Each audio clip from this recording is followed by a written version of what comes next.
Happiness is beautiful, it's a kind reality. Happiness is the highest good, happiness is free. So let's be so very happy. Yeah, let's be so very happy. Yeah, let's be so very happy.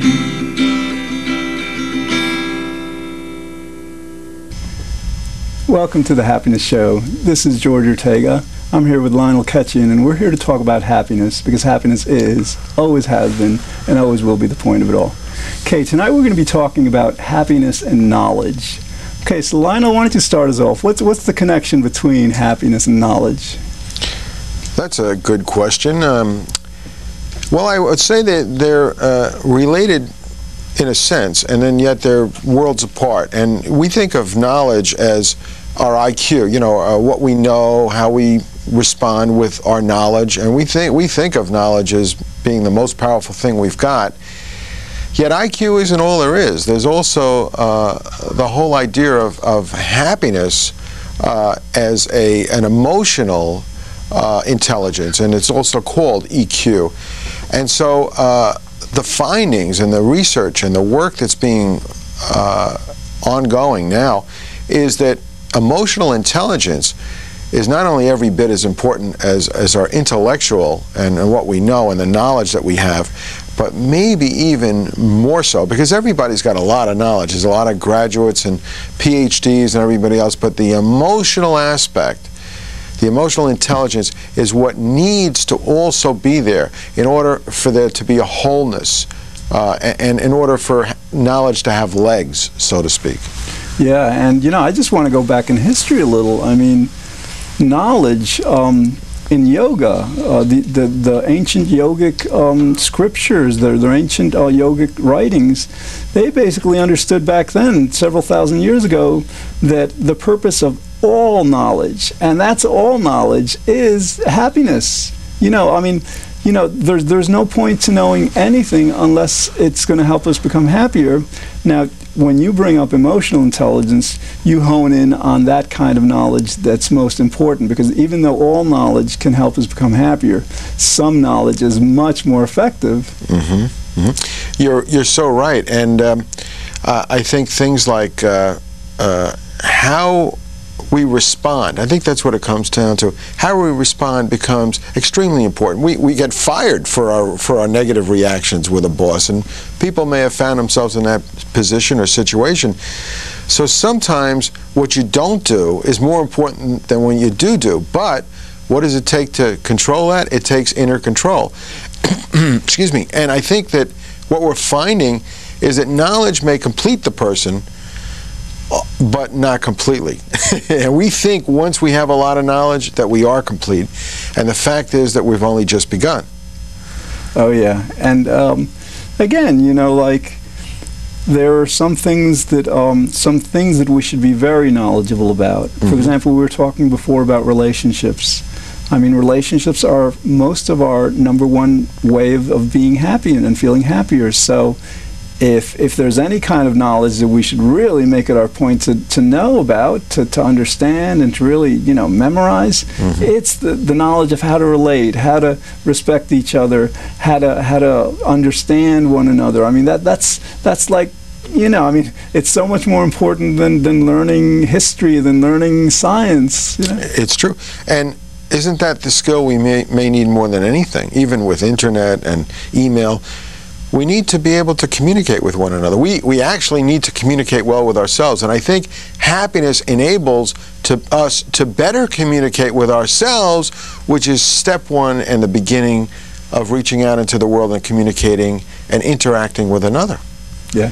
Okay, now with knowledge, like, it's also very, I think, important to understand mm-hmm. happiness. Okay, mm-hmm. to have happiness be our subject matter, because, for example, if we don't understand happiness, if we don't have a knowledge of happiness, we won't know that making more money is not going to help us. We won't know that being more successful or being more powerful, you know, won't help us. You know, this is knowledge. You know, science is great. Science has given us that this tradition of just finding these things out. And now that we know these things, this is like ideal knowledge for us to really understand.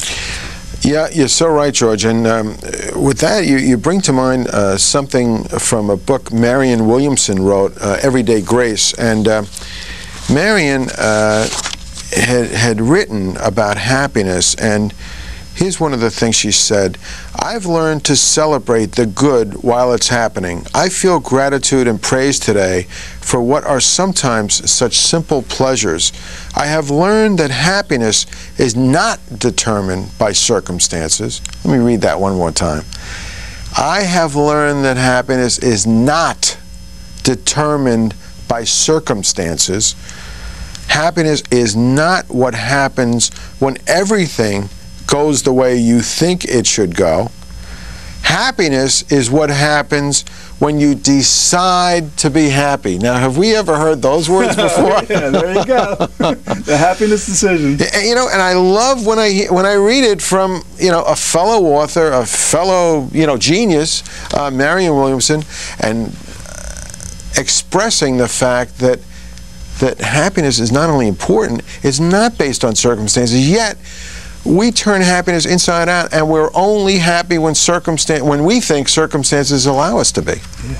Yeah, what's interesting about this book and Marianne Williamson and what she's saying is that, the Greeks knew this. The Greeks understood this, but, that was a few thousand years ago, and we haven't utilized that knowledge. Now Marianne Williamson and you and I and many of us who are working on happiness and emotional intelligence and all are accentuating these points. Accentuate the positive. Yes, and accentuate the knowledge. Yes, I mean, it's so important to not just know these things, but to understand how important they are to our happiness. Yeah. In fact, if there's any religious leaders listening in, or anybody religious that's listening in, you should check out a book called In the Spirit of Happiness by the monks of New Skeet. They're monks that live in upper, New York State near the Canadian border, and they've written a really good book on happiness and religion and how it all ties in. And really, every religion has talked about happiness. It's just that we haven't focused on that as one of the points that they're trying to teach us. That's a very good point, because what happens traditionally over the last few thousand years, religions have done a great job in teaching goodness. I mean, yes, there's sometimes a bit of controversy, but in general, honesty, fairness, compassion, values, right. Virtues. But the problem, though, is that I think traditionally religions and sometimes government, society teaches goodness as a means to happiness. Okay, and now precisely that works. Okay, you can't doubt that it works, but you have to consider that the average level of happiness in the whole world right now is under 65%. And there are very many very religious people throughout the world. So it's not as if people are not listening. I think the idea is, though, that as Freud and other psychologists have demonstrated, we are pleasure seekers. There's this hedonic principle that, the pleasure principle. We want pleasure, okay? Ethics, values, goodness helps us to differentiate, for example, between pleasures that are helpful and harmful. That we don't want to do something that's pleasant for the short term and then will diminish our happiness. So the idea is that we should really be taking the other approach also, that we can learn how to become much happier as a way also of becoming much better. That's the essence of it, I think, that if we understand that being better, as you put it, or being good, or getting to good, can be better attained by being happy, then maybe everybody will start listening to what we're talking about. But this is not a new concept. As you talked about the fact that the yogics, years ago, thousands of years ago, talked about it, and the Greeks 2,000 years ago. So this is ages old. It's just that money's coming into the way, in the way of it, and the Industrial Revolution, everything's happened. But I like to call this the happiness revolution, and I think this is truly another revolution. It's the inner revolution where each of us count, and we have to account for what we're doing, and that's learning to be happier and not let things get in the way of that. One of the things that Marilyn also says, Marion Williamson in Everyday Grace, is, so those who have learned to be happy are often those who have suffered most. So what we're saying here is when you suffer and you're over with your suffering, you learn something from your suffering. It was there for a lesson. And the lesson is that there's also a lot of good in the world. So now you can give up the suffering and go on. But the suffering teaches you that you can always make the choice for the good, and that you know what the other tasted like, felt like, and you just don't go there. And the other part that it teaches you, as she puts it, is the gratitude, the appreciation of what you have right now. And she goes on to say, when simple pleasures have been taken away, such as someone's loving smile, the death of somebody, or an encouraging word, then the next time such pleasures come around, and they do, we lift our cup of life to them. We sing God's praises in a way we had never done in the days when we took so much for granted. So taking things for granted is the enemy of happiness, because then we don't know the abundance that we really have. And she goes on to say that gratitude is essential to happiness, and developing a gratitude attitude, knowing that every time we arrive somewhere safely, we have something to be happy about. And how many of us do? I know I took a trip from Pennsylvania in pouring rain, and I'm not exaggerating, the trip was about 5 hours because I had to make a detour. Heavy rain, it was heavy fog with the snow melting and everything, and the trucks on the road. And if we're not grateful for arriving places safely, we're not grateful for anything, and so our life doesn't count. Yeah, and it's like, gratitude is something that we have to be knowledgeable about how important it is. We've known about gratitude for centuries, for a millennium, but it's one thing to know about it, and it's another thing to know how important it is. And you referred to the happiness revolution, because what's happening now is like we're in a very, very special time. We've gone through the Industrial Revolution and through capitalism and materialism and all these things. Many of us in many parts of the world have so much, right? And we're beginning to realize, wait a minute, we've got all this stuff, but it's not taking us where we want to go. So now we have the New Age movement, Marion Williamson, the happiness revolution. We're going from the kind of traditional, it was an experiment, industrialization, it was an experiment. We thought that it would make us much happier. The fact, of course, that Nigeria is the happiest country in the world makes us want to question that. It makes us wonder. So now we're just understanding. We have a knowledge of what has worked and what hasn't from the past, and now we can go to this more focused knowledge of what really works. You're right, and I got to read a couple of other things that she's written, because I think it's interesting. She talks about the fact that gratitude is essential to happiness, and as I said, developing a grateful attitude helps when you get anywhere. The other thing is that as she puts it, the essence of happiness is about being happy, and happiness is a muscle we must use or will wither away. And she also talks about happiness as a skill. I have learned that from experience that happiness is an acquired skill. So she's hitting all the points that we've made, and the reason I bring these up is she's agreeing with what we've said about it being a skill, it being a muscle. And I tell people that I coach and work with, okay, you've signed up for this happiness, now go practice. Make believe you just signed up for the gym and get out into the world and practice, because it is a muscle. If you don't utilize it, you lose it. And then she says, and this is important, whatever we focus on is bound to expand. Where we see the negative, we call forth more negative. And where we see the positive, we call forth more positive. Having loved and lost, I now love more passionately. Having won and lost, I now win more soberly. Having tasted the bitter, I now savor the sweet. So she's saying she's tasted life, she's tasted the good, the bad, and the good is really good when you know the bad. And I think it's just great that we have the power within us to choose. And when you talk about God, a lot of people feel religious, let God do it. Well, God's given us brains, He's given us this gift of happiness. but he can't choose this for us. He's given us the gift of choice, too. So we must actually choose happiness, and that may be the very reason we haven't got it, is because we're not choosing it. Well, yeah, I mean, Marion Williamson says so right there, that, and you were saying that it's a muscle. And I mean, we constantly say that happiness is so simple, that, I mean, it's a matter of making that decision, of simply focusing. And there you have it right there.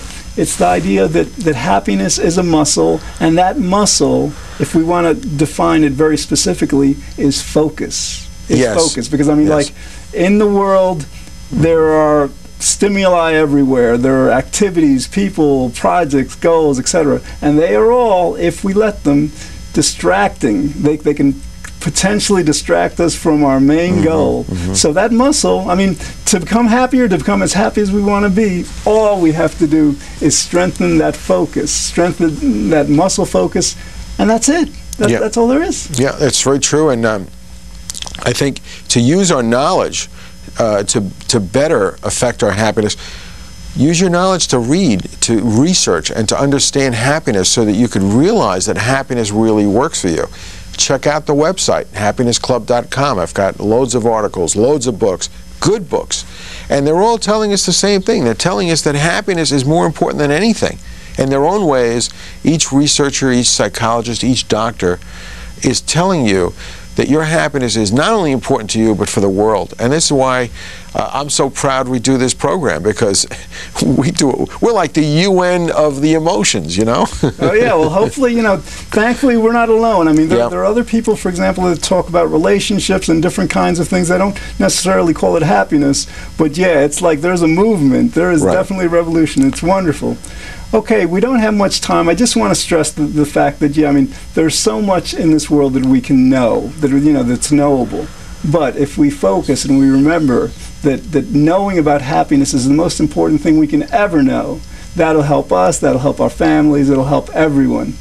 Okay, well, right now we're going to go over to our West Coast happiness segment. Happy nation.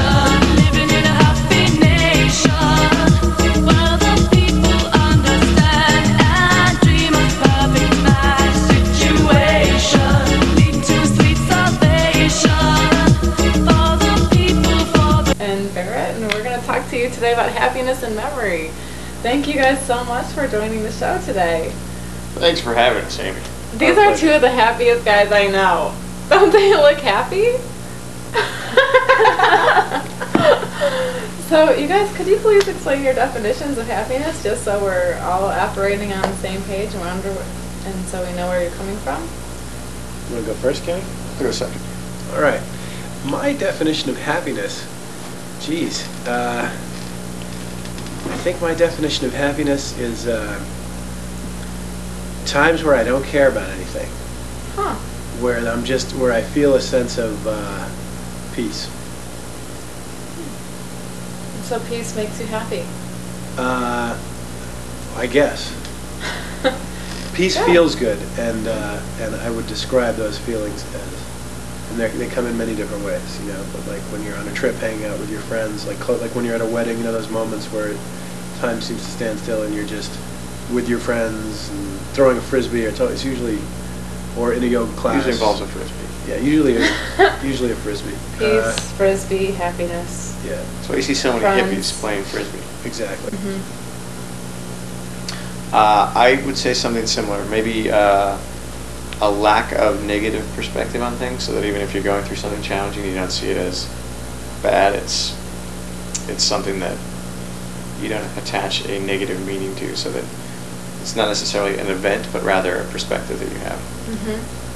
Laughter. I'd like to insert a little happiness helper for us right now today. Ooh, this is our first happiness helper of the day. This is a brief little exercise that anyone can do. Okay, so if you look at me, you just take the corners of your mouth and put them towards your cheekbones. You guys can do it at the same time, yeah? Yeah, that's it! Great.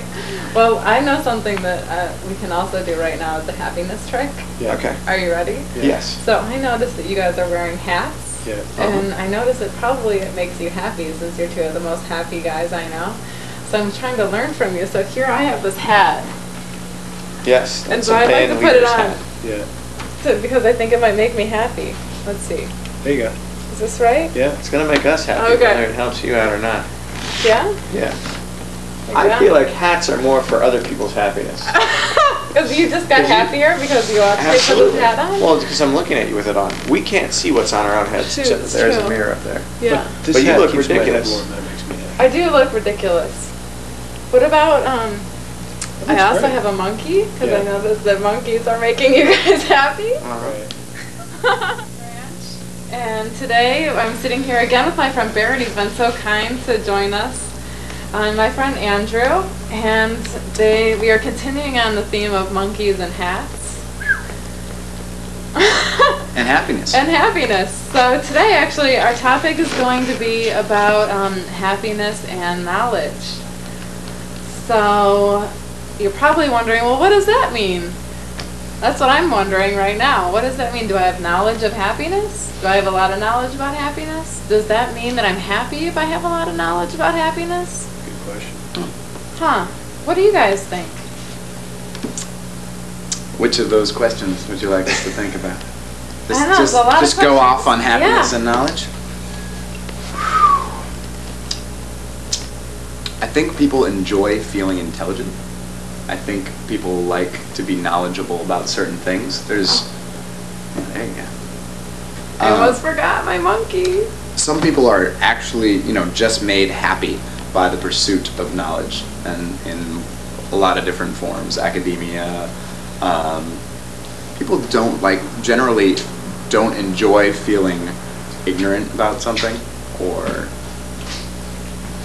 It feel doesn't like make them they happy. messed Ignorance doesn't make them happy. messed up, or the whole ignorance is bliss thing is a possibility. But if you know, but if you know you're ignorant about something, or you start to realize that you're lacking knowledge in a certain area, that can become a source of insecurity, or at least you then desire. There's something pushing you to learn about certain things. I don't know. And blah blah blah blah. It makes your life more efficient, I think, when you have a lot. Is that better? I think knowing what makes you happy is also a really important thing. I've started doing this. I realized that I subconsciously know the things that make me happy, but I don't always articulate them and seek them out. I've started writing them down. That's good. Just on a piece of paper, but it looks like the dumbest list ever. It's just like things that make me happy. But it's kind of cool because it's like dancing. It's some really mundane things like cereal, stuff like that, things that comfort food. But then it's like dancing and leading and working with kids and sex and the outdoors, and I don't know. And it's just kind of nice to look at those and refresh. And it's also, you look at it at some point in your day and you're like, wow. At some point in the next week, I'll probably Don't you be doing think also that this one. to be really happy, not happy for like a short amount of time by either buying a product Look, What happened? it's an instant monkey party. Sorry. Jesus. Sorry. Um, Andrew's a little crazy. I know it's the monkey. It's not It it. is the monkeys. That to really be happy, you have to take responsibility for it, because I think most of us, a lot of people would say, well, what makes me happy is like hooking up with somebody hot, or a really great Some of us. meal, or That's on my list. a lot of things that are fun but only briefly. Not like hooking up with somebody, whatever, you know what I mean. But like that there are some things that people would say, these things make me happy, but they would need to happen all the time. Right. And then there are other things which you can build into your life, which are disciplines, like cereal, which are disciplines, and it takes a certain amount of responsibility and leadership in your life to create.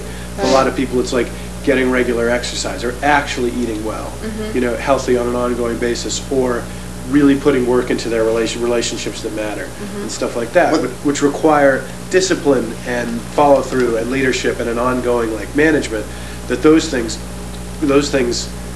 bring the resonance of your life on an ongoing basis to a much higher level, and that facilitates experiences of happiness, connection, happy accidents, all those kinds of things. Right. But it takes saying like, I'm going to take charge of my life. Yeah. And it takes that, like, it's not in an instant. I can't just pop a pill. No. You know what? You actually just demonstrated the happiness formula. Holy shit. Jesus! Wing, wing, wing! It's like saying the word of the day. Ping pong balls fall from the sky. Wow. Yeah. I must have channeled that from some happy place. Yeah. Game over. So that's Seriously. it. All you have to do is think about what makes you happy and then do it.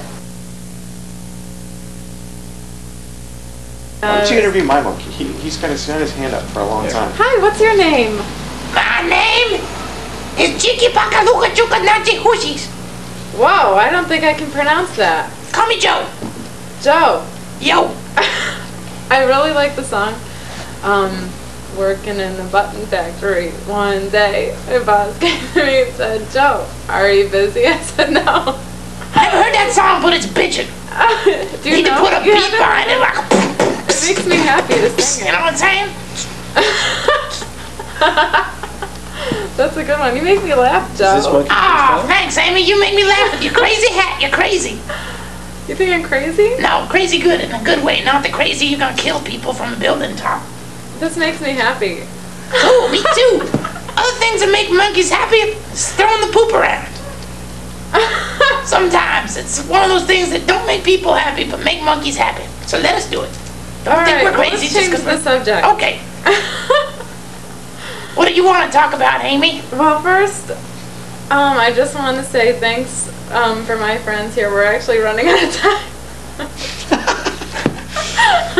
This one's had his hand up my butt for about half an hour now. It's cool though. Does maybe Joe want to finish off with a freestyle? Sure, Joe could do that. All right, you want to... So hold on one moment. We're gonna just close this segment on the happiness and happy memories, and just want to thank you guys again for your time coming here today and sharing your happy memories with our viewers.